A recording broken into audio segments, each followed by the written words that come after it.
Hey guys, Hailey Lain, aka Key Black here, with another episode of Off the Cuff. It's thunderstorming as I'm recording this. I don't know if you guys can hear it in the background, but I figured I'd invite you guys to pour yourselves a hot cup of tea and just join me for a couple of minutes while I talk to you about Inspector Gadget. This might seem a little bit out of left field for you guys, as the Gadget Cop joke from last year probably came a little bit out of left field on a channel that's been posting mostly Bendy and the Ink Machine.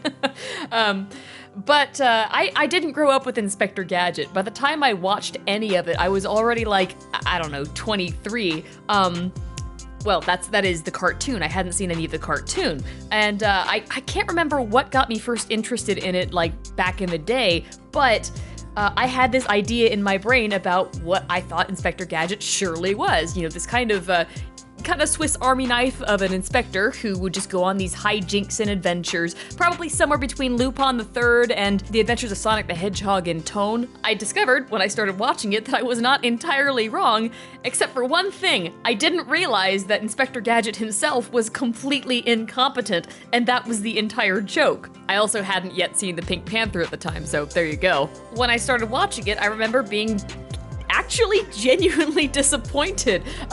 I had this idea in my brain of kind of this cool noir-esque inspector. What can I say? I had a crush on my idea of what Inspector Gadget surely must be like, and I was dismayed to find that the reality did not reflect my imagination. This isn't to say I don't like Inspector Gadget. I actually very much do like Inspector Gadget. I think it's an adorable series. But looking back, I think that my perception of what the character should have been like or what I was expecting was colored by... I know I watched at least one of those two terrible live-action Inspector Gadget movies as a kid. I couldn't explain the plot to you whatsoever. Like, I don't remember anything about it. But that's my best guess. I hadn't seen Maxwell Smart. I hadn't seen Pink Panther. I hadn't seen any of the things that had influenced Inspector Gadget aside from Lupin the Third. So I kind of wanted Zenigata with a bunch of gadgets in his fingertips. Anyhow, fast forward a couple of years, and I think it was when some mutuals of mine on Tumblr had started drawing Inspector Gadget and like coming up with their own AUs. For once, I wasn't the one starting this. There were some really cute ideas going around, and it seemed like there was a thread in common between myself and all these people who had the same sort of ideas and expectations of what they wanted Inspector Gadget to be. And it all somewhat revolved around the idea that, what if you rebooted Inspector Gadget, but Gadget was competent? Jess was one of these friends at the time, of course, and her version of Gadget, shall we say, was supremely attractive. Jess has this knack for making male characters just really ridiculously attractive, like the most attractive men you've ever seen in your life. And so, of course, I had to join in on the fun after seeing that, and I drew my own version of Inspector Gadget. I drew this one picture of him, like, protecting Penny and holding this...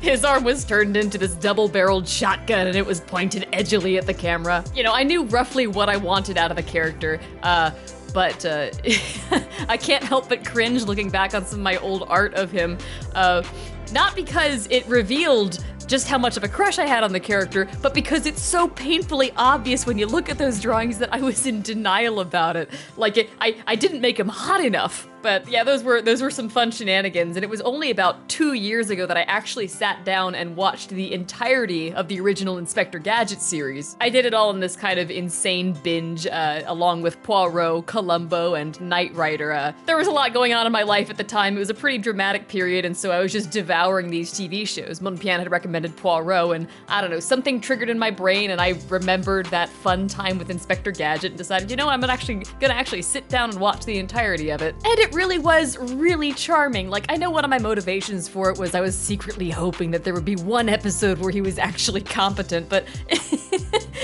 obviously it never happens. Instead, we get this terrible sidekick called Corporal Cape Man. We don't talk about Corporal Cape Man, but the whole show is basically extremely formulaic. Monpian once said that, like, if you've watched one episode, you've watched them all, and that's very true. But they're still really fun, very comforting, and I will say it's a very creative series. I love the use of the visual gags, I like the character designs, and God, the music is just full of bangers. Have you ever listened to the Inspector Gadget soundtrack? Listen to the Mad theme if you haven't. You know, I can absolutely see how Inspector Gadget entered the general pop culture vernacular. I have checked, it has had a couple of reboots, and all of them are trying to recapture the goofy magic of the original, and none of them can do it. But you know, of course, the usual conversations with Jess and Monpian ensued all of this, and I don't remember exactly how they went, but the conclusion was basically that if Gadget actually was competent in his own series, he would probably be the first heartthrob cartoon crush of many, many women. Like, I don't know about you guys, but speaking personally, I really like the kind of character that's a little bit overpowered, that is able to kind of toy with the bad guys. I mean,